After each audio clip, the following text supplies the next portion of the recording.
Good morning, everybody. Welcome to Recovery Concepts Daily Recovery Snack. I'm Chris. Glad you guys are here. Coming to you from the Intercoastal Waterway in Deerfield Beach. This morning, got to step away for a second, and working on a little bit of couple things here and there. Some exciting, some are just, is what it is. Moving around, traveling it is what it is, as long as it all works good or whatever. But you start messing with flights and schedules and trains and all that stuff, man, sometimes it gets a little bit of a pain in the butt. I think I'm just getting old and grumpy. But anyway, pretty day. Supposed to be a little bit stormy tomorrow, Tuesday, June 2nd.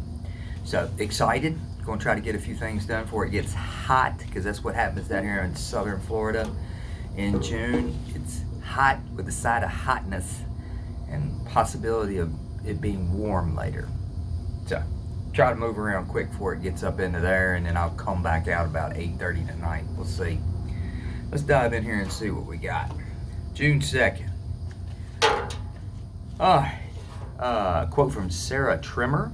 Happiness is the sense that one matters. Often during our active addiction, we acted as if nothing mattered.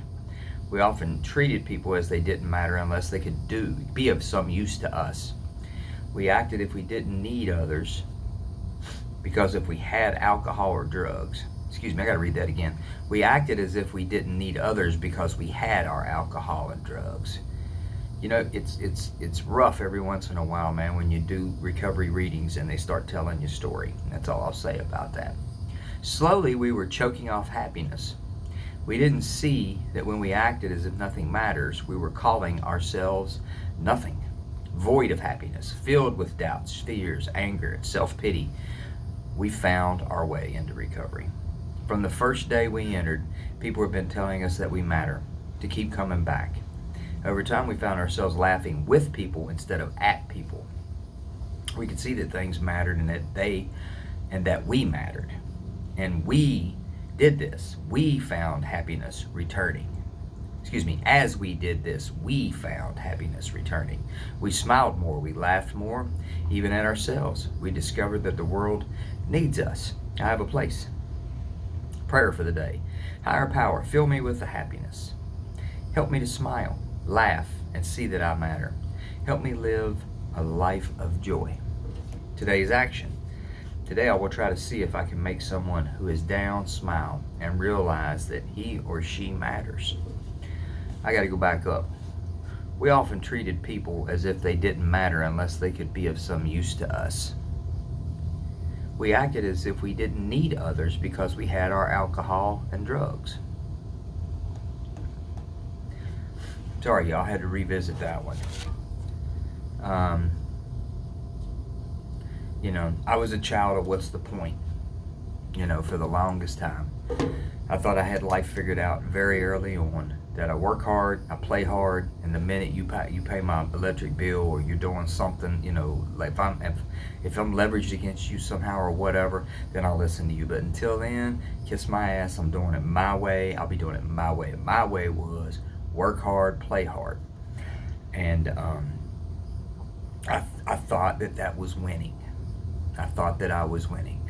And truth be told, I've talked about it in groups, and when I speak at speaker meetings or whatever, I have honestly, I can tell people that I've had the opportunity in this life to live two distinctly different ones. I had a little bit of fun, man, out there back in the day before things got sick and it turned into actual addiction. That's just true. Now, there's nothing about where I stopped there was nothing good about it.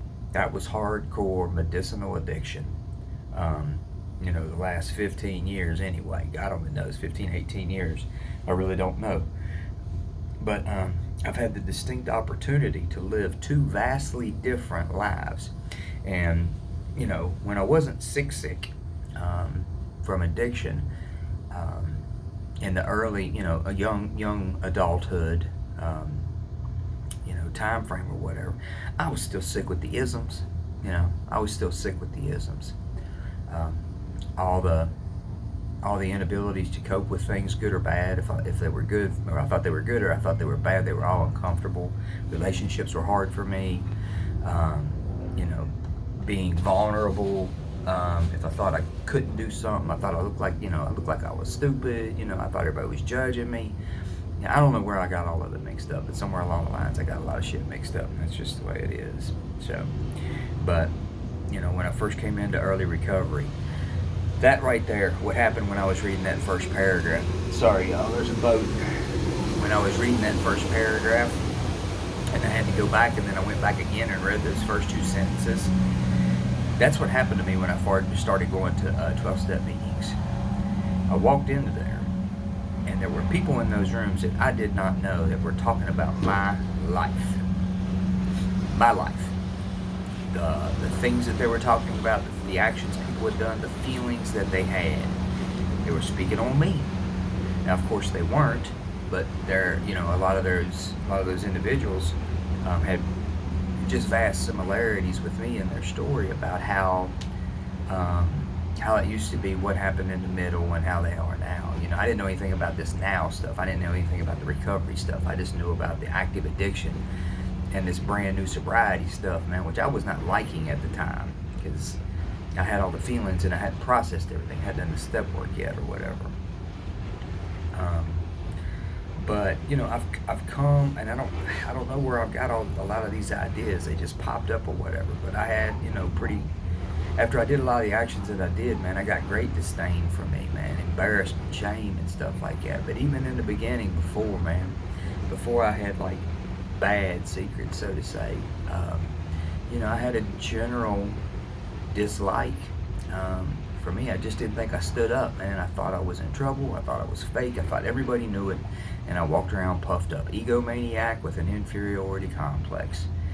I was hoping I had you fooled, but I was dying inside from anxiety, worry, turmoil, shame. I had everything going on. So, I don't know how that resonates with everybody, but for me, coming to find out that I mattered, it was okay to matter, and I actually mattered, was a fresh new perspective instead of me, I was always a chameleon, always, playing the fool, man, dancing into the next, caricature, pictogram that I thought somebody needed to see me be so that everything would be okay. It was just, there was a cartoon, I'm old, I'm 57 years old, but I think it was Daffy Duck or Wile E. Coyote that went to a tree, and then from a tree to a rock, he looked like a tree, and then from a rock to the boat, he looked like a rock, and then from a boat to a stick, he looked like the boat, man. He just reformed himself all the way through as he went along, and that's really close to the way that I would approach a lot of stuff, because I just never had the conception or the assurance or the belief that just Chris was okay, was good enough. It was just okay to be Chris. So it's a very freeing day when you start working on that, getting yourself positioned to believe that, getting yourself in position to get cleaned up, get healed up to where you can love yourself again. And that's what I got out of it. So anyway, y'all come on back tomorrow. Y'all know the spiel. Subscribe, like, share. Got some questions, man. Ask, whatever. Tell a friend, man. Real glad to see you guys. Just let me know what you got on your head or your heart. And other than that, just come on back. Lord willing, we'll do it. And we'll make a hump day out of it Wednesday, man. Have a blessed day. Stay safe. Peace.